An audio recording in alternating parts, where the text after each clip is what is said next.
നമസ്കാരം. Raf talk പോഡ്കാസ്റ്റിൻ്റെ പുതിയൊരു എപ്പിസോഡിലേക്ക് അവർക്കും സ്വാഗതം.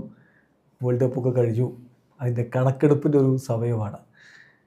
ഇപ്പം ഈ വേൾഡ് കപ്പിൽ ഒരുപാട് മികച്ച പ്രകടനങ്ങൾ നമ്മൾ കണ്ടു. അപ്പോൾ നമ്മൾ വേൾഡ് കപ്പിലെ പ്രകടനങ്ങൾ വെച്ച് ഒരു 10 താരങ്ങളെ സെലക്ട് ചെയ്താൽ അവർക്കൊരു റാങ്കിങ് കൊടുത്താൽ എങ്ങനെ ഉണ്ടാവും? നമ്മോടൊപ്പം കാര്യങ്ങൾ വിശദീകരിക്കാൻ വേണ്ടി ഫുട്ബോൾ നിരീക്ഷകൻ ഷിയാബ് സാർ ഉണ്ട്. Welcome Shiyab sir. നമ്മൾ 10 താരങ്ങൾ, വേൾഡ് കപ്പിൽ മികച്ച പ്രകടനം നടത്തിയ 10 താരങ്ങൾ, അതാണ് നമ്മുടെ ഈ ഒരു വീഡിയോയിൽ ഉദ്ദേശിക്കുന്നത്. താഴെ തുടങ്ങാം, അതായത് 10ൽ നിന്ന് തുടങ്ങാം. സാറ് 10ാം സ്ഥാനം ആർക്ക് കൊടുക്കും? ഈ വേൾഡ് കപ്പിൽ ഒരുപാട് പ്രത്യേകത തന്നെ ഒരുപാട് താരങ്ങൾ പെർഫോം ചെയ്യുന്നുണ്ടെന്നുള്ളതാണ്. അപ്പോൾ ആക്ച്വലി നമ്മളിപ്പോൾ പ്രീ ക്വാർട്ടർ ലെവലിലേക്ക് വരികയാണെങ്കിൽ എടുക്കുകയാണെന്നുണ്ടെങ്കിൽ വിനീഷ്യസ് ജൂനിയർ നല്ല രീതിയിൽ പെർഫോം ചെയ്തിട്ടുണ്ട്. അങ്ങനെ ഒരുപാട് അതുപോലെ തന്നെ നമ്മളിപ്പോൾ ഗബോർദയുടെ ഗോൾ കീപ്പർ ഓസീഞ്ഞ നല്ല രീതിയിൽ പെർഫോം ചെയ്തതാണ്. പക്ഷെ നമ്മൾ അറ്റ്ലീസ്റ്റ് ഒരു ക്വാർട്ടർ ഫൈനൽ വരെ എങ്കിലും എത്തിയിട്ടുള്ള ടീമിനെ മാത്രം സെലക്ട് ചെയ്യുന്നതായിരിക്കും നല്ലത് തോന്നുന്നു അല്ലേ. 10ാം സ്ഥാനം നമുക്ക് കൊടുക്കുകയെന്നുണ്ടെങ്കിൽ സ്പെയിനിൻ്റെ തന്നെ നമ്മൾ റൈറ്റ് ബാക്ക് ആയിട്ടുള്ള പെഡ്രോ പോറോ പ്രകടനം ടൂർണമെന്റിലുടനീളം നല്ല പെർഫോമൻസ് ആയിരുന്നു. അത് മാത്രമല്ല സെമി ഫൈനലിൽ ഒരു ഗോൾ അടിക്കുകയും ചെയ്തു. 2 ഗോൾ അടിച്ച ആളാണ്. 2 ഗോൾ അടിച്ച ആളാണ്. 2 ഗോൾ അടിക്കുകയും ചെയ്തു. വളരെ അത്ലറ്റിക്കാണ്. നല്ല രീതിയിൽ എന്താ സ്പെയിൻ്റെ മൊത്തത്തിൽ ഒരു കളക്റ്റീവ് എഫേർട്ടാണ്. നല്ല രീതി അങ്ങനെ കളിക്കുന്ന ടീമാണ്. സ്റ്റിൽ പെഡ്രോ പോറോയുടെ ആ ഒരു അഗ്രസീവായിട്ടുള്ളൊരു ആറ്റിറ്റ്യൂഡും അതേപോലെ തന്നെ അത്ലറ്റിക്സൊക്കെ എന്ന് പറയുന്നത് സ്പെയിൻ്റെ മുന്നോട്ടുള്ള പോക്കിൽ വളരെയധികം ഹെൽപ്ഫുള്ളായിട്ടുണ്ടെന്നുള്ളതാണ്. പെഡ്രോ പോറോ ആദ്യം കോച്ചിൻ്റെ ഫസ്റ്റ് 11 ഉണ്ടായിരുന്നില്ല, ലൊറൻ്റെ ആയിരുന്നു ഉണ്ടായിരുന്നത്. പിന്നെ വന്നിട്ട് സ്ഥാനം പിടിച്ചാണ്. ഇതിന് ഈ വേൾഡ് കപ്പിന് മുമ്പ്, അതായത് വേൾഡ് കപ്പിന് നോക്കൗട്ടിലേക്ക് എത്തുന്നതിന് മുമ്പ് അദ്ദേഹം 19 മത്സരങ്ങൾ സ്പെയിനു വേണ്ടി കളിച്ചിട്ട് ഒറ്റ ഗോളും ഉണ്ടായിരുന്നില്ല. നോക്കൗട്ടിൽ 2 ഗോളുകളാണ് അടിച്ചത്. അപ്പോൾ ചില ആളുകൾ ചില സന്ദർഭങ്ങൾക്ക് വേണ്ടി അങ്ങ് അവതരിക്കുകയാണ്. അങ്ങനെയാണ് ഫോർവേഡ് കളി. അങ്ങനെ തന്നെയാണ്. ഇപ്പോൾ നമ്മൾ സാധാരണഗതിയിൽ വേൾഡ് കപ്പിലേക്ക് വരുമ്പോൾ പല താരങ്ങളെ അവതരിപ്പിക്കപ്പെടാറുണ്ട്. ഇപ്പോൾ 1998 നോക്കുകയാണെന്നുണ്ടെങ്കിൽ ബ്രസീലിന് വേണ്ടിയിട്ട് ഇത്രയും ഒരു ഹൈപ്പ് ആർനാൻ, റൊണാൾഡോ നസാരിയോ, അത്രമാത്രം ഒരു ഹൈപ്പ് ഒരാളുടെ മാത്രം വെച്ചിട്ടുണ്ടായിരുന്നാണ് എനിക്ക് ഇപ്പോഴും ഓർമ്മ ഉണ്ട് സമയത്ത്. പക്ഷെ നമ്മൾ ആ ഹൈപ്പിനെസ്സുള്ള പെർഫോമൻസ് ഒരിക്കലും ഉണ്ടായിട്ടില്ല. 4 ഗോൾ അടിച്ചിട്ടുണ്ട് എന്ന് മാത്രം ഫൈനലിൽ എത്തിയിട്ടുണ്ട്. ഫൈനലിൽ ഗോസ്റ്റ് ആയും ചെയ്തു. അപ്പൊ അങ്ങനത്തെ രീതി സാധാരണ ഉണ്ടാവാറുണ്ട്, ഒരുപാട് അവതരിപ്പിക്കപ്പെടാറുണ്ട്. പക്ഷെ സാധാരണ ഇങ്ങനെ വന്നിട്ട് സൂപ്പർ താരങ്ങൾ വന്നു കഴിഞ്ഞാലും ഇങ്ങനെയുള്ള ആരെങ്കിലുമൊക്കെ സൈഡായിട്ട് വരുന്നവർ അങ്ങനെ പെർഫോം ചെയ്ത് പോവുകയാണ് ചെയ്യാറുള്ളത്. അതേപോലെ തന്നെ പക്ഷേ ഇപ്രാവശ്യത്തെ വേൾഡ് കപ്പ് പ്രത്യേകത സൂപ്പർ താരങ്ങളുടെ അലോങ് വിത്ത് സൂപ്പർ സ്റ്റാർസ് ഇങ്ങനെയുള്ള പ്ലെയേഴ്സും കൂടി നല്ല രീതിയിൽ പെർഫോം ചെയ്യുന്നതാണ്. അതിലൊരു പ്ലെയറാണ് പെഡ്രോ പോറോ എന്ന് പറയുന്നത്. ഇങ്ങനെ ചില താരങ്ങൾ ചില വേൾഡ് കപ്പുകളിൽ അങ്ങ് ഉയർന്നു വരാറുണ്ട്. ബ്രസീൽ 2002 കപ്പടിക്കുമ്പോൾ ക്ലബ്ബേഴ്സനും എഡ്മിൽസനും ഗിൽബർട്ടോ സിൽവയൊക്കെ ഉയർന്നു വന്ന പോലെ എടുത്തു പറയാവുന്ന ഒരു വരവാണ് പെഡ്രോ പോറോ നടത്തിയത്. ഇനി ഇതിൻ്റെ ഒരു കണ്ടിന്യൂഷൻ ക്ലബിൽ ഫുട്ബോളിൽ ഉണ്ടാവുമോ അത് നമുക്ക് പറയാനൊന്നും പറ്റില്ല. ഇപ്പോൾ ക്ലബ്ബേഴ്സിനൊന്നും പിന്നെ എവിടെ എത്താതെ വീണ് പോകുന്ന കാര്യം. അതേസമയം ഗിൽബർട്ടോ സിൽവ പിന്നെ ആഴ്സണലിൽ ലെജൻഡായിട്ട് മാറുകയും ചെയ്തു. അപ്പോൾ 2 വഴികളുണ്ട്. ഏത് വഴി അദ്ദേഹം തൻ്റെ മുന്നോട്ടുള്ള പോക്കിൽ തിരഞ്ഞെടുക്കുന്നുള്ളത് കാത്തിരുന്ന് കാണാം. 9ാം സ്ഥാനം ആർക്ക് കൊടുക്കും? 9ാം സ്ഥാനത്ത് നമ്മളിപ്പോൾ നോക്കൗട്ട് സ്റ്റേജിന് ശേഷം കൂടുതൽ ഗോളുകളൊന്നും അടിച്ചിട്ടില്ലെങ്കിൽ പോലും ഒരു പൊസിഷനിങ്ങും കൊണ്ടും അതേപോലെ തന്നെ ലിങ്ക് പ്ലേ കൊണ്ടൊക്കെ വളരെയധികം സ്പെയിൻ നിരയിൽ വളരെയധികം എനർജറ്റിക് ആയിട്ടുണ്ടായിരുന്ന അല്ലെങ്കിൽ സ്ട്രൈക്കർ പൊസിഷനിൽ ഉണ്ടായിരുന്ന ഓയർസബാൽ നല്ല രീതിയിൽ കളിച്ചിട്ടുണ്ട്. 5 ഗോളുകൾ അടിച്ചിട്ടുണ്ട്. പക്ഷെ നോക്കൗട്ട് സ്റ്റേജിൽ കൂടുതൽ ഗോളുകളൊന്നും പറയുമ്പോൾ പക്ഷെ എന്നാലും ഒരു ഓയർസബാലിൻ്റെ ഒരു മൊബിലിറ്റി ഉണ്ട്. ആ മൊബൈലിറ്റി പൊസിഷനിങ്, ആ പൊസിഷനിങ് അതേപോലെ തന്നെ മറ്റുള്ള പ്ലേയേഴ്സുമായിട്ട് വിങ്ങേഴ്സുമായി ബന്ധപ്പെട്ട് മിഡ്ഫീൽഡുമായി ബന്ധപ്പെട്ടിട്ടൊക്കെ ഒരു ലിങ്ക് പ്ലേ ഉണ്ട്. അപ്പോൾ ആ ലിങ്ക് പ്ലേയിൽ സ്വാഭാവികമായിട്ട് മറ്റുള്ളവർക്ക് അവിടെ സ്പേസ് ഉണ്ടാവുകയോ ഒക്കെ ചെയ്തിട്ടുണ്ട്. അപ്പോൾ ഒരു സ്പെയിനുമായി ബന്ധപ്പെട്ട് അപ്പോൾ സ്പെയിൻ ആ രീതിയിൽ നമ്മൾ നോക്കുകയാണെങ്കിൽ 9ാം സ്ഥാനം ഓയർസബാലിന് കൊടുക്കുക എന്നുള്ളതാണ്. അതാണ് അതിൽ പ്രധാനപ്പെട്ട കാര്യം. അദ്ദേഹം അങ്ങോട്ടും ഇങ്ങോട്ടും മൂവ് ചെയ്യുന്നതൊക്കെ സെൻറ്റർ ബാക്കുമാർക്ക്, എതിർ ടീമിൻ്റെ സെൻറ്റർ ബാക്കുമാർക്ക് ബുദ്ധിമുട്ടുകൾ ഉണ്ടാക്കിയിരുന്നു. സാറ് പറഞ്ഞ പോലെ നോക്കൗട്ട് സ്റ്റേജിൽ പിന്നെ മെറീനോ വന്നിട്ട് ഗോൾ അടിച്ച് ജയിപ്പിക്കുന്നു. ഫൈനലിൽ ടോറസ് വന്നിട്ട് ഗോൾ അടിച്ച് ജയിപ്പിക്കുന്നു. അതൊക്കെയാണ് കണ്ടത്. ഫിനിഷിങ്ങിൽ അവിടെ ഇവിടെ ചെറിയ പാളിച്ചകളൊക്കെ ഓയർസബാലിന് ഉണ്ടായിരുന്നു. ബട്ട് സ്റ്റിൽ അദ്ദേഹത്തിൻ്റെ ഒരു സാന്നിധ്യവും അദ്ദേഹത്തിൻ്റെ പ്രകടനവും ഈ വേൾഡ് കപ്പിൽ സ്പെയിൻ കിരീടത്തിലേക്ക് പോകാൻ പ്രധാന പങ്ക് വഹിച്ചിട്ടുണ്ട്. അപ്പം 8ാം സ്ഥാനം സാർ ആർക്ക് കൊടുക്കും? 8ാം സ്ഥാനം ഫ്രാൻസിൻ്റെ നമുക്ക് ആക്രമണം തന്നെ നമുക്കറിയാം. ഇപ്പോൾ ഒലീസെ അതേപോലെ തന്നെ എംബാപ്പെ ഒക്കെ ഒരു ഭാഗത്ത് ഡുവേ ഉണ്ട്. ഇപ്പുറത്ത് അതേപോലെ തന്നെ റൈറ്റിൽ നമുക്ക് ഉസ്മാൻ ഡെമ്പലെ. ഇതിലെ ഇപ്പോൾ എല്ലാവരും നമ്മൾ ഉസ്മാൻ ഡെമ്പലെയുടെ പ്രത്യേകത എന്ന് പറയുന്നത് നമ്മൾ പലപ്പോഴും ഈ ടൂർണമെൻറ്റിലെ പെർഫോമൻസ് ഇൻഡിവിജ്വൽ ബ്രില്യൻസ്, ആ ഒരു എന്താ പറയുക ഇൻഡിവിജ്വൽ ബേസ്റ്റ് അല്ലേ, അതാണ് ശരിക്കും നമ്മൾ അങ്ങനെയുള്ള ഗോളുകളാണ്. ഒരു കൺസിസ്റ്റൻസി എന്ന് പറയാൻ പറ്റൂല. പക്ഷെ എന്നാലും ആ ഒരു അദ്ദേഹത്തിൻ്റെ എന്താ പറയുക ഡംബലയുടെ ഒരു ഇൻഡിവിജ്വൽ ബ്രില്യൻസ് കുറേ കണ്ടിട്ടുണ്ട് നമ്മൾക്ക്. അതായത് 6 ഗോളുകളുണ്ട്, 6 ഗോളുകളും അതേപോലെ 2 അസിസ്റ്റും ഉണ്ട്. സ്വാഭാവികമായിട്ട് നമുക്ക് എനിക്ക് തോന്നുന്നു ഫ്രാൻസിൽ എംബാപ്പയുടെ ആ ഒരു പെർഫോമൻസ് മുകളിൽ നിൽക്കുന്നത് കൊണ്ടാണ് നമ്മൾ ഡംബലയുടെ പെർഫോമൻസ് അറിയാൻ പറ്റാത്തത് എന്നുള്ളതാണ്. ഡംബല കളിച്ചിട്ടുണ്ട്, ഒരു ഹാട്രിക് അടക്കം 6 ഗോൾ അടിച്ചിട്ടുണ്ട്, 2 ക്വാളിറ്റി ഉള്ള ഗോളുകളുമാണ്. ഹാർട്ട് അടിച്ച് നല്ല നല്ല ഗോളുകളാണ് അടിച്ചിട്ടുള്ളത്. എങ്ങനെയെങ്കിലുള്ള നല്ല ക്ലിനിക്കൽ ഫിനിഷിങ്, നല്ല രീതിയിലുള്ള ഡംബലെ കൊടുക്കാം ആ രീതിയിൽ 8ാം സ്ഥാനം. തീർച്ചയായിട്ടും ഡംബലെ നിലവിലെ ബാലൻഡിയോർ വിന്നറാണ്. അടുത്ത ബാലൻഡിയോറിലും നല്ല സാധ്യത അദ്ദേഹത്തിന് ഉണ്ട്. അതിൻ്റെ ഒരു കാരണം എന്ന് പറഞ്ഞാൽ ക്ലബ് ഫുട്ബോളിൽ നന്നായിട്ട് കളിച്ചു, കിരീടം ചൂടി, UEFA ചാമ്പ്യൻസ് ലീഗിലും മുത്തമിട്ടിട്ടുണ്ട്, വേൾഡ് കപ്പും മുത്തമിട്ടിട്ടുണ്ട്. സോ അദ്ദേഹം ബാലൻഡിയോർ റിപ്പീറ്റ് ചെയ്യുമോ എന്നുള്ളതാണ് ഇനി കണ്ടറിയേണ്ടത്. അപ്പോൾ ഇനി 7ാം സ്ഥാനം നമുക്ക് ആർക്ക് കൊടുക്കാം? 7ാം സ്ഥാനം ഇംഗ്ലണ്ടിൻ്റെ ക്യാപ്റ്റൻ ഹാരി കെയ്ന് ഗ്രൂപ്പ് സ്റ്റേജിലാണ് കൂടുതൽ പെർഫോം ചെയ്തിട്ടുള്ളത്. നോക്കൗട്ടിലേക്ക് വന്നപ്പോൾ എനിക്ക് തോന്നുന്നു ക്വാർട്ടർ സെമി ഫൈനലിലേക്ക് വന്നപ്പോൾ ഒന്ന് കോസ്റ്റായി കാര്യമായിട്ടുള്ള രീതിയിൽ പെർഫോമൻസ് കണ്ടില്ല. സ്റ്റിൽ നമ്മൾ ഈ തുടക്കം മുതൽ ഇംഗ്ലണ്ട് വന്നപ്പോൾ ഹാരി കെയ്നെ ഉയർത്തി കാട്ടിയിട്ട് തന്നെയാണ് കൂടുതലായിട്ട് വന്നിട്ടുണ്ടായിരുന്നത് ടീം. ഹാരി കെയ്ൻ എന്ന് പറഞ്ഞ സൂപ്പർ സ്റ്റാർ, ബയൺ മ്യൂണിക്കിൽ ഹാരി കെയ്ൻ ഇപ്പോൾ ചെയ്തുകൊണ്ടിരിക്കുന്ന പെർഫോമൻസ് ആ ഫോമിൽ വന്നുകൊണ്ടിരുന്നത്. അപ്പോൾ സ്വാഭാവികമായിട്ട് ഇതിലേക്ക് വന്നപ്പോൾ നമ്മൾ കണ്ടിട്ടുണ്ട്, സാധാരണ ഇങ്ങനെയുള്ള സൂപ്പർ സ്റ്റാറുകളെ അവതരിപ്പിച്ച് കഴിഞ്ഞാൽ അവർക്ക് ഫ്ലോപ്പ് ആകുന്ന അവസ്ഥ കാണാറുണ്ടായിരുന്നു. ഹാരി കെയ്ന് ഗ്രൂപ്പ് തലം കൂട്ട് നല്ല പെർഫോമൻസ്, 6 ഗോളുകൾ അടിച്ചിട്ടുണ്ടായിരുന്നു. എസ്പെഷ്യലി റൗണ്ട് ഓഫ് 32-ൽ കോങ്കോക്കെതിരെ 2 ഗോളുകൾ അടിച്ചിട്ടുള്ളത് ഹാരി കെയ്നാണ്. അപ്പോൾ സ്വാഭാവികമായിട്ട് അങ്ങനെയാണ് വല്ലാതെ സ്ട്രഗിൾ ചെയ്ത സമയത്ത് 2 ഗോളുകൾ വന്നു.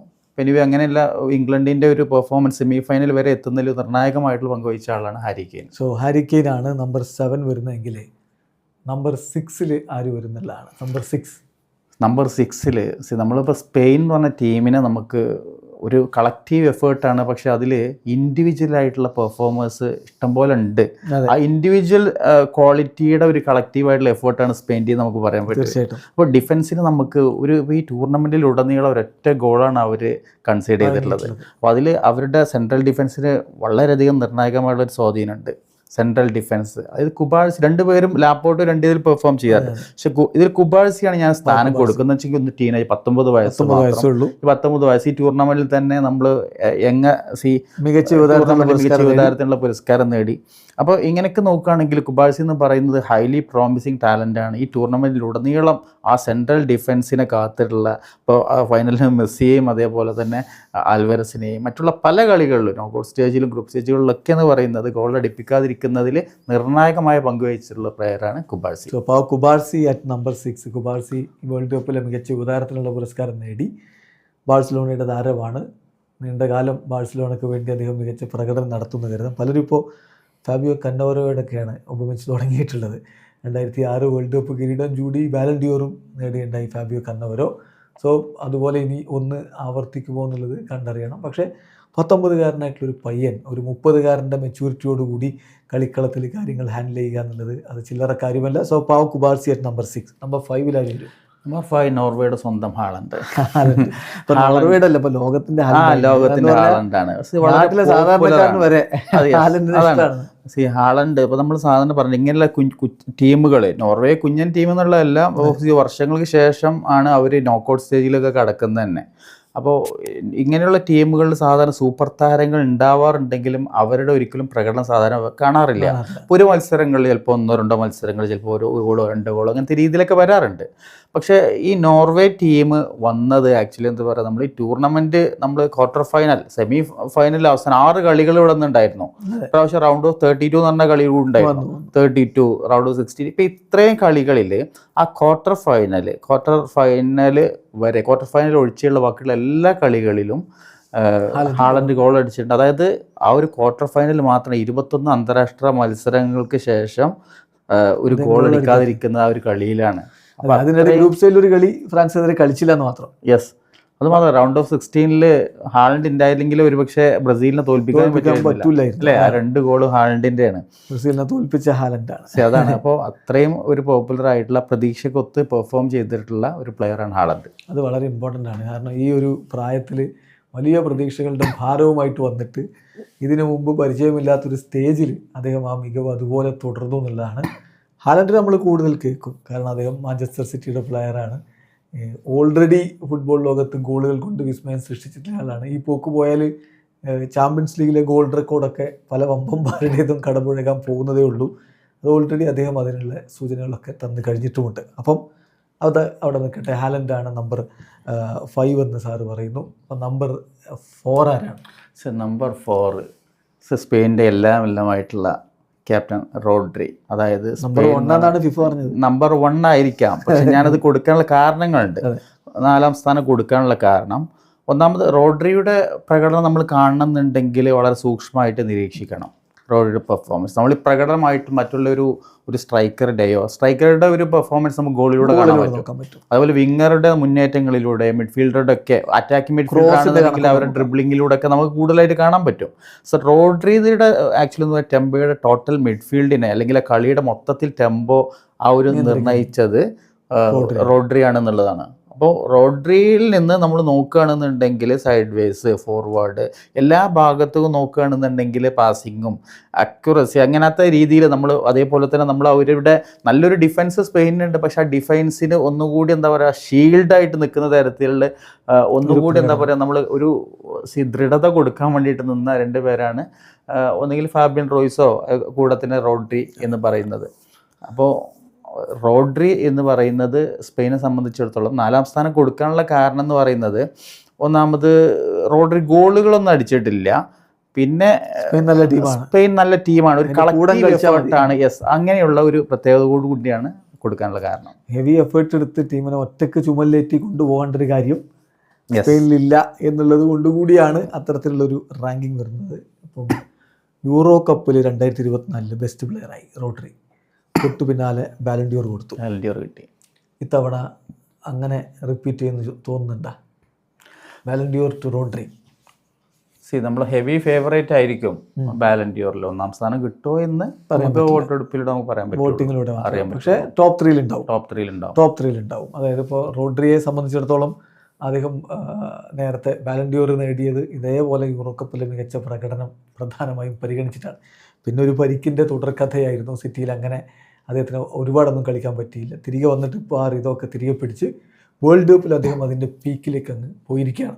അപ്പോൾ ഇനി എന്തും സംഭവിക്കാം. അടുത്ത ബാലൻ ഡി ഓർ കിട്ടാനുള്ള സാധ്യത എന്തായാലും തള്ളിക്കളയാൻ പറ്റില്ല. കാരണം പലപ്പോഴും വേൾഡ് കപ്പിൽ മികച്ച പ്രകടനം നടത്തിയവർക്ക് ആ ഇയറിലെ ബാലൻ ഡി ഓർ കൊടുക്കുന്നത് നമ്മൾ കണ്ടിട്ടുണ്ട്. ഏറ്റവും ഒടുവിലെ 2023 ബാലൻ ഡി ഓർ അതിനുള്ള കൃത്യമായ ഒരു ഉദാഹരണവുമാണ്.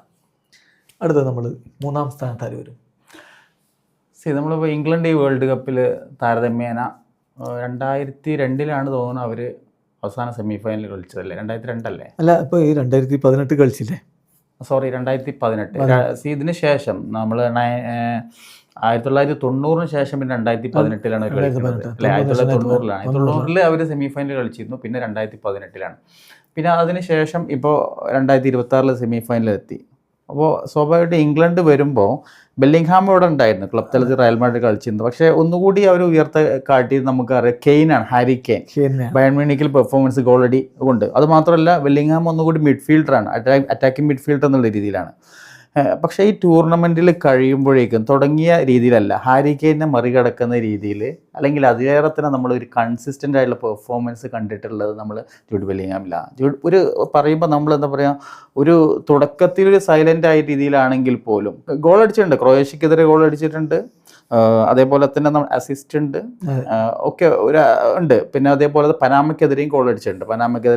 ഘാനയ്ക്കെതിരെ പിന്നെ ഗോൾ അടിച്ചില്ല, ഗോളുടെ സമനിലയായി. നോക്കൗട്ടിലേക്ക് വന്നപ്പോൾ ബെല്ലിംഗ്ഹാമിൻ്റെ ഏകദേശം എന്ന് പറയുന്നത് ഇംഗ്ലണ്ടിൻ്റെ മൊത്തത്തിലുള്ള എന്താ പറയുക ഒരു എഞ്ചിനായിട്ട് പ്രവർത്തിച്ചിട്ടുള്ള ഒരു പ്ലെയറാണ് ബെല്ലിംഗ്ഹാം എന്ന് പറയുന്നത്. നമ്മൾ ആ ഒരു പെർഫോമൻസ് എന്ന് പറയുന്നത് നമ്മൾ മെക്സിക്കോക്കെതിരെ നോക്കുകയാണെന്നുണ്ടെങ്കിലും, ക്വാർട്ടർ ഫൈനലിൽ ഇവരിട്ട് നോക്കുകയാണെന്നുണ്ടെങ്കിലും, നോർവേക്കെതിരെ നോക്കുകയാണെന്നുണ്ടെങ്കിലും ഒക്കെ എല്ലാ രീതിയിലും നോക്കുകയാണെന്നുണ്ടെങ്കിലും, അതേപോലെ സെമി ഫൈനലിൽ ഗോൾ അടിച്ചു. ലൂസേഴ്സ് ഫൈനലിൽ അവസാനം നല്ലൊരു ഇൻഡിവിജ്വൽ ഗോൾ അടിച്ചിട്ടുണ്ടായിരുന്നു. അപ്പോൾ ബെല്ലിംഗ്ഹാം 7 ഗോളും ഒരു അസിസ്റ്റും വന്നു. ഇംഗ്ലണ്ടിൻ്റെ ചരിത്രത്തിൽ 7 ഗോൾ അടിച്ചിട്ടില്ല എന്നുള്ളതാണ്. 7 ഗോൾ ഒരു പ്ലെയർ അടിച്ചിട്ടില്ല ശേഷം. ഗ്യാരി ലിനേക്കർ ആയിരുന്നു ഇംഗ്ലണ്ടിൻ്റെ ഒരു വേൾഡ് കപ്പിലെ സ്റ്റാർ. അപ്പോൾ അതിനുശേഷം അതുപോലെ ഒരാൾ വളർന്നു വരുന്ന വല്ലാത്തൊരു കാഴ്ച നമ്മൾ കണ്ടതാണ്. Jude Bellingham at number 3. Number 2 number 2 sure. അപ്പോൾ നമ്മൾ 1ഉം 2ഉം ഒരുപക്ഷെ പലർക്കും പല ഇതുണ്ടാവും. പക്ഷേ എനിക്ക് യാതൊരു കൺഫ്യൂഷൻ അതിലില്ല, സംശയമില്ല. രണ്ടാം സ്ഥാനത്ത് വരുന്നത് കിലിയൻ എംബാപ്പെ. അത് ഗോൾഡൻ ബോട്ട് വിന്നർ. 8 ഗോളും 10 ഗോളും അസിസ്റ്റ് ഒക്കെ ശരിയാണ്. നമ്മൾ ശേഷം 1970 ശേഷം ഗോൾ നേടിയത് 10 ഗോള് ഒരു ടീം, ഒരു ഇൻഡിവിജ്വൽ പ്ലെയർ നേടുന്നത് ആദ്യമായിട്ടാണ്. അതൊക്കെ ശരിയാണ്. 4 ഉണ്ട്. പക്ഷേ ഫ്രാൻസിൻ്റെ ടീമിൻ്റെ ഘടന വളരെ സ്ട്രോങ് ടീമാണ്. അറ്റാക്കിംഗ് ലൈൻ എന്ന് പറയുന്നത് അപ്പുറത്ത് ഒരാളില്ലെങ്കിൽ എംബാപ്പയിലേക്ക് മറ്റാളുകളുണ്ടായിരുന്നു. ഇങ്ങനെയൊക്കെ ഉണ്ട്, ഒരുപാട് ഘടകങ്ങളുണ്ടായിരുന്നു. അതുപോലെ അസിസ്റ്റ് ചെയ്യാൻ ഇഷ്ടംപോലെ ഉള്ള ആളുകളുണ്ടായിരുന്നു, ഒക്കെ ഉണ്ട് സപ്പോർട്ട് ചെയ്യാനൊക്കെ. അപ്പോൾ ആ രീതിയിൽ നമ്മൾ കിലിയൻ എംബാപ്പെ എക്സലൻറ്റ് പെർഫോമൻസ് ആണ് ഈ വേൾഡ് കപ്പിൽ. ആക്ച്വലി നമ്മൾ സെമി ഫൈനലിലേക്ക് എത്തിയപ്പോൾ ഒന്ന് ഗോസ്റ്റായി എന്ന് മാത്രം, മങ്ങിപ്പോയി എന്ന് മാത്രം, ഫെയ്ഡായി എന്ന് മാത്രം. എനിവേ അപ്പോൾ അതുകൊണ്ട് രണ്ടാം സ്ഥാനം നമുക്ക് എംബാപ്പെ കൊടുക്കാന്നുള്ളത്. സോ കിലിയൻ എംബാപ്പെ, ആളുകൾ കിടിലൻ എംബാപ്പെ എന്നൊക്കെ ഇപ്പോൾ വിളിച്ചു തുടങ്ങിയിട്ടുണ്ട്. കാരണം വേൾഡ് കപ്പിലാണ് വെറും 3 വേൾഡ് കപ്പ് കളിച്ചുകൊണ്ട് ചരിത്രത്തിൽ ഏറ്റവും അധികം ഗോളുകൾ നേടിയ താരം എന്ന റെക്കോർഡിലേക്ക് അദ്ദേഹം കടന്നുപോയത്. ഏതായാലും എംബാപ്പെ അറ്റ് നമ്പർ 2. എംബാപ്പയ്ക്ക് ബാലൻ ഡോർ കിട്ടുമോ? എംബാപ്പെ നമ്മളിപ്പം ടോപ്പ് 5 ഉണ്ടാവാം. ആർക്ക് കിട്ടുമെന്ന് പറയാൻ പറ്റില്ല. നമുക്ക് എന്താ പറയുക, ഇപ്പോൾ വേൾഡ് കപ്പ് വിന്നിങ് ടീമിലെ ഒരു പ്രധാനപ്പെട്ട സാധ്യത കൂടുതലാണെന്നുള്ളതാണ്. ഇപ്പോൾ number 1 and only Messi, Lionel Messi. അത് അങ്ങനെ പറയാനുള്ള കാരണം ഉണ്ട്, ഒരുപാട് കാരണങ്ങൾ. എന്താണെന്ന് വെച്ചാൽ ഫൈനലിൽ പക്ഷേ ഒന്നും കണ്ടില്ല. ഫൈനലിൽ കണ്ടിട്ടുണ്ടാവില്ല. ഫൈനലിൽ ഒരുപക്ഷെ എക്സ്പെക്ട് എന്ന് വെച്ചാൽ വളരെ ഹെൽപ്ലെസ് ആയിരുന്നു, ഒന്നും ചെയ്യാൻ പറ്റിയിട്ടില്ല. അതൊക്കെ ശരി തന്നെയാണ്. പക്ഷേ അർജൻറ്റീനയുടെ നമ്മൾ പെർഫോമൻസ് നോക്കിയിട്ടുണ്ടെന്നുണ്ടെങ്കിൽ ഗ്രൂപ്പ് തലം മുതൽ സെമി ഫൈനൽ വരെ, ഗ്രൂപ്പ് തലം എന്ന് പറയുന്നത് ഏതാണ്ട് ഒറ്റയ്ക്ക് മെസ്സി മാത്രമേ ഉണ്ടായിരുന്നുള്ളൂ. ഞാനിപ്പോഴും വിശ്വസിക്കുന്നത് ഇപ്പോൾ ഈ ടൂർണമെൻറ്റിൽ ഗോൾഡൻ ബോളിന് അർഹൻ യഥാർത്ഥത്തിൽ മെസ്സിയാണെന്നുള്ളതാണ്. കാരണം എന്തുകൊണ്ടാണെന്ന് വെച്ചെങ്കിൽ അർജൻറ്റീന ടീം ആക്ച്വലി നമ്മൾ അത് എക്സ്പോസ് ചെയ്യപ്പെട്ട ടൂർണമെൻറ്റാണിത്. നമുക്കറിയാം ഗ്രൂപ്പ് സ്റ്റേജിൽ നമ്മൾ അറിയപ്പെടാതിന് എന്തുകൊണ്ടാണ് അർജൻറ്റീനയുടെ എക്സ്പോസ് ചെയ്യപ്പെടുന്നത് വെച്ചെങ്കിൽ മെസ്സി എന്ന പ്ലെയറിനെ കൊണ്ട് മാത്രമാണ്. കാരണം മെസ്സി ഒരു പക്ഷേ പെർഫോം ചെയ്തില്ല, ഗോൾ അടിച്ചിട്ടില്ല എന്നുണ്ടെങ്കിൽ ഒരു പക്ഷേ ഗ്രൂപ്പ് തലം തന്നെ എങ്ങനെയായിരിക്കും നമുക്ക് പറയാൻ പറ്റൂല. ഞാൻ ചോദിക്കാം, മെസ്സി ഇല്ലായിരുന്നെങ്കിൽ അർജന്റീന എത്ര വരെ പോകുമെന്നാണ് വിചാരിക്കുന്നത്? ഇതാണ് ഞാൻ പറഞ്ഞത്, ഗ്രൂപ്പ് തലം കടന്നിട്ടാണ് റൗണ്ട് ഓഫ് 32 വരുന്നത്. അത് എന്തുകൊണ്ടാണെന്ന് വെച്ചെങ്കിൽ നമ്മൾ ഫസ്റ്റ് കളിയിൽ നോക്കുകയാണെങ്കിൽ ഹാട്രിക് അൾജീരിയക്കെതിരെ, ഓസ്ട്രിയക്കെതിരെ 2 ഗോള്, 3ഉം 2 5 ഗോള്, 5 ഗോള് 5ഉം അത് തന്നെയാണ്. പിന്നെ ജോർദാനെതിരെ ഓൾറെഡി ആക്ച്വലി നമ്മളിപ്പോൾ റൗണ്ട് ഓഫ് 32 കടന്ന അവസ്ഥയിലായിരുന്നു എന്നുള്ളതാണ് അല്ലേ. അപ്പം അതിൽ കഴിഞ്ഞ പിന്നെയാണ് നമ്മൾ താരങ്ങൾ ഇറങ്ങുന്നു, അവിടെയും മെസ്സി ഗോൾ അടിച്ചിട്ടുണ്ടായിരുന്നു. മറ്റുള്ളവരുടെ കോൺട്രിബ്യൂഷൻ നമ്മൾ കണ്ടതാണ് എങ്ങനെയാണെന്നുള്ളത് അല്ലേ. ഒന്ന് ഫ്രീ കിക്കാണ്, മറ്റൊന്നൊരു പെനാൽറ്റിയാണ്, ഇങ്ങനെ രീതിയിൽ. അപ്പോൾ അതുവരെ ഇതുണ്ടായിരുന്ന വേറെ ആരും ഉണ്ടായിരുന്നില്ല. അപ്പം മെസ്സി ഇല്ലായിരുന്നെങ്കിൽ ആ ടീം എങ്ങനെയാണ് എത്തുക എന്ന് നമുക്ക് പറയാൻ പറ്റൂല. ഗ്രൂപ്പ് സ്റ്റേജ് കടന്നു എന്നുള്ളതാണ്. പിന്നെ റൗണ്ട് ഓഫ് 32 അവിടെ നോക്കൗട്ട് സ്റ്റേജിലേക്ക് കടന്നപ്പോഴും ഗബോർദയ്ക്കെതിരെ ഗോൾ അടിച്ചില്ലെങ്കിൽ അവിടെ നിന്ന് അങ്ങോട്ട് അസിസ്റ്റ് സെമി ഫൈനൽ വരെ. സെമി ഫൈനലിൽ 2 അസിസ്റ്റും നമുക്കറിയാം. ഓരോ കളികൾ നമുക്ക് വ്യക്തമായിട്ട് അറിയണതാണ് എങ്ങനെയാണ് തിരിച്ചു വന്നതെന്നുള്ളതൊക്കെ. ഈജിപ്തിനെതിരെയുള്ള പ്രീ ക്വാർട്ടർ ഫൈനലിലും അതേപോലെ സ്വിറ്റ്സർലൻഡിനെതിരെയും സെമി ഫൈനലിലാണെന്ന് എനിക്ക്. സെമി ഫൈനലിൽ ഒരുപക്ഷെ ആ 2 ഗോളിനും ഉള്ള അസിസ്റ്റ് ചെയ്തിട്ടുള്ളത് മെസ്സിയാണ്. അപ്പോൾ ഇതുകൊണ്ടൊക്കെയാണ്, ഇങ്ങനെ ഒരുപാട് ഘടകം കൊണ്ടാണ് സത്യം പറയുന്നുണ്ടെങ്കിൽ അർജൻറ്റീന ടീം വെറും ഒരു ശരാശരി ഓർഡിനറി ഈ 4 സെമി ഫൈനലിസ്റ്റുകളിൽ ഏറ്റവും വീക്കായിട്ടുള്ള ടീം അർജന്റീനയാണെന്ന് ഉറച്ചു വിശ്വസിക്കുന്ന ആളാണ് ഞാൻ. എന്നിട്ടും അർജന്റീനയെ ഫൈനലിലേക്ക് എത്തിക്കാൻ പറ്റിയ 39 വയസ്സുകാരനുള്ള ഒരു മനുഷ്യനാണ്. യെസ്, ഈ ചെറിയ പ്രായത്തിലുള്ള പയ്യന്മാരോട് മുട്ടി നിന്നിട്ട് ഇങ്ങനെ കളിച്ചത് ശരിക്കും അദ്ദേഹം ഈ ഗോൾഡൻ ബോൾ അർഹിച്ചിരുന്നു എന്നുള്ളതും ഒരു യാഥാർത്ഥ്യമാണ്. സോ നമ്പർ 1 ലയണൽ മെസ്സി എന്നാണ് നമ്മുടെ ഒരു കൺക്ലൂഷൻ. റാഫ് ടോക്സിൻ്റെ ഒരു പ്ലെയർ പവർ റാങ്കിങ് ആണ് ഇപ്പോൾ സാർ ഇവിടെ അവതരിപ്പിച്ചത്. അതിൽ 1ാം സ്ഥാനത്ത് ലയണൽ മെസ്സി വരുന്നു, 39 വയസ്സുകാരൻ. ഇപ്പോൾ ഇന്ന് ബാലൻഡിയോർ ഒരു പോസ്റ്റ് ഇട്ടിട്ടുണ്ട്, ബാലൻഡിയോറിൻ്റെ ഒഫീഷ്യൽ ട്വിറ്റർ ഹാൻഡിലിൽ. ബാലൻഡിയോർ നേടാൻ വേൾഡ് കപ്പ് നേടണമെന്നില്ല. എന്നിട്ട് ഇന്നലെ ഇട്ടതാണ് പോസ്റ്റ്, ഇന്നലെ വൈകുന്നേരത്തോടുകൂടി വന്ന പോസ്റ്റാണ്. വേൾഡ് കപ്പ് കഴിഞ്ഞിട്ടുണ്ട്, സ്പെയിന് കിരീടം ചൂടിയിട്ടുണ്ട്. എത്രയോ പിക്ചർ സ്പെയിൻ്റെ താരങ്ങൾ കിരീടം കൊണ്ട് നിൽക്കുന്നത് കാണാം.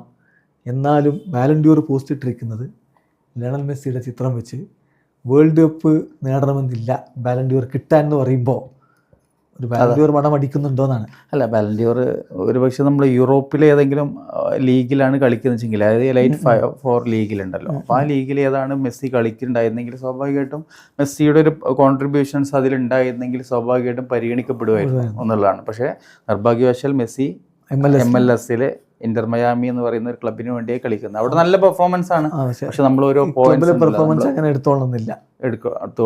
പക്ഷേ ഞാൻ ചോദിക്കുന്നത് ഇപ്പോൾ ടോപ്പ് 5 വരുമോ? കാരണം ഈ വേൾഡ് കപ്പ് കാര്യങ്ങൾ ഈ വോട്ട് ചെയ്യുന്ന ആളുകളുടെ മനസ്സിലുണ്ടാവില്ലേ? ഇതിൻ്റെ ഒരു വോട്ടിംഗ് ക്രൈറ്റീരിയ എന്ന് പറഞ്ഞാൽ നമ്മുടെ ഫിഫ ബെസ്റ്റ് പോലെയല്ല. ഇതിൽ ആ സമയത്തുള്ള ഫിഫ റാങ്കിങ്ങിലെ ടോപ്പ് 100 വരുന്ന രാജ്യങ്ങളിലെ ജേർണലിസ്റ്റുകളാണ് വോട്ട് ചെയ്യുന്നത്. അപ്പോൾ അതുകൊണ്ട് എല്ലാവരുടെ മനസ്സിലും ഈ ഒരു വേൾഡ് കപ്പ് ഉണ്ടാവും. ഇതിനെ പരിഗണിക്കുന്ന സമയം എന്ന് പറഞ്ഞാൽ 2025 ഓഗസ്റ്റ് 1 മുതൽ 2026 ജൂലൈ 31 വരെയാണ്. ഇപ്പോൾ അടുത്ത ജൂലൈ 31 കഴിഞ്ഞ പിന്നാലെ തന്നെ നമുക്ക് അതിൻ്റെ ഈ നോമിനേഷൻ ലിസ്റ്റ് വരും. 30 പേരുടെ നോമിനേഷൻ ലിസ്റ്റ് വരും. എല്ലാവരുടെ മനസ്സിലും വേൾഡ് കപ്പ് ഇങ്ങനെ നിൽക്കുന്നതുകൊണ്ട് ഒരു ടോപ്പ് 5 മെസ്സി ഫിനിഷ് ചെയ്യാൻ സാധ്യത എന്തുകൊണ്ടാണെന്ന് വെച്ചാൽ റിവ്യൂ നമ്മളിപ്പോൾ ഓരോ തരത്തിൽ ഈ ടൈം വരെയുള്ള അവലോകനങ്ങൾ നടത്തിക്കൊണ്ടിരിക്കുമ്പോൾ, അപ്പോൾ നമ്മൾ ഇതുവരെ ഇപ്പോൾ ഈ ടൂർണമെൻറ്റിൽ ഇപ്പോൾ അർജൻറ്റീന ഫൈനലിൽ എത്തുന്നവരെ, അല്ലെങ്കിൽ ഈ ടൂർണമെൻറ്റിലേക്ക് വരുന്നവരെ Argentina one of the favourite teams ആയിരുന്നു. അതായത് ഇവിടെയുള്ള ക്വാളിഫയിങ് റൗണ്ടൊക്കെ 1ാം സ്ഥാനം ആ രീതിയിൽ നല്ല രീതിയിലാണ് വന്നിട്ടുള്ളത്. പക്ഷേ ഈ കളി പ്രോഗ്രസ് ചെയ്യുന്നിടത്തോളം നമ്മൾ അർജന്റീന എക്സ്പോസ് ചെയ്യപ്പെട്ടു. അർജന്റീന ടീം പോരാ, ടീം ഇല്ല എന്ന് നമുക്ക് വ്യക്തമായി എന്നുള്ളതാണ് അല്ലേ? അപ്പോൾ സ്വാഭാവികമായിട്ട് എന്താ പറയുക, ഇപ്പോൾ ഇത് ഒന്ന് റിവ്യൂ ചെയ്യുമ്പോൾ, അവലോകനം ചെയ്യപ്പെടുമ്പോൾ സ്വാഭാവികമായിട്ട് എന്തെങ്കിലും വ്യക്തമാകും. അതായത് അർജന്റീന ഈ ഫൈനലിൽ എത്തിച്ചുള്ളത് ഒരു മെസ്സി ഫാക്ടർ മാത്രമാണ്. മെസ്സി ടോട്ടലി ആ റിലയൻസ് മെസ്സിയെ ആശ്രയിച്ചിട്ട് മെസ്സിയുടെ ബ്രില്യൻസ് കൊണ്ട്, അതും പിന്നെ എന്താ പറയുക, ആ ഒരു ചിറകിലേറിയിട്ട് മാത്രമാണ് അവിടെ അവർ എത്തിയെന്നുള്ളത് മനസ്സിലാവും. അപ്പം അങ്ങനെ വന്നു കഴിഞ്ഞിട്ടുണ്ടെങ്കിൽ, റിവ്യൂവിലൊക്കെ വന്നു കഴിഞ്ഞിട്ടുണ്ടെന്നുണ്ടെങ്കിൽ സ്വാഭാവികമായിട്ടും ഇങ്ങനെയുള്ളതിൽ സ്വാധീനിക്കപ്പെടാം എന്നുള്ളതാണ്. വോട്ട് വീഴും, അത്ഭുതപ്പെടേണ്ടതില്ല. അങ്ങനെയാണെങ്കിൽ തന്നെ അത് മഹാസംഭവം. 39ാമത്തെ വയസ്സിൽ ബാലൻഡിയോറിൻ്റെ ടോപ്പ് 5 ആരാണ് വരിക? ഞാൻ പറയുന്നത് ഈ നോമിനേഷൻ ലിസ്റ്റ് തന്നെ വന്നതിന് മഹാസംഭവമാണ്. 39 വയസ്സിൽ അങ്ങനെ ഇരിക്കുന്ന സമയത്താണ് ആൾ ടോപ്പ് 5 വേണ്ട ടോപ്പ് 10 എന്തായാലും ഉണ്ടോയെന്ന് എനിക്ക് ഉറപ്പാണ്. അത് മറ്റു പല ലെജൻഡുമാർക്കും സാധിക്കാത്ത ഒന്നാണ്. അവിടെയാണ് മെസ്സി വ്യത്യസ്തനാവുന്നത്. അപ്പോൾ അതാണ് നമ്മുടെ ഈ വേൾഡ് കപ്പ് പ്ലെയർ റാങ്കിങ് നമുക്ക് നൽകാനുള്ളത്. 1ാമത് ലിയോ മെസ്സി. എന്തായാലും കൂടുതൽ ചർച്ചകളൊക്കെ ആയിട്ട് നമുക്ക് വീണ്ടും കാണാം.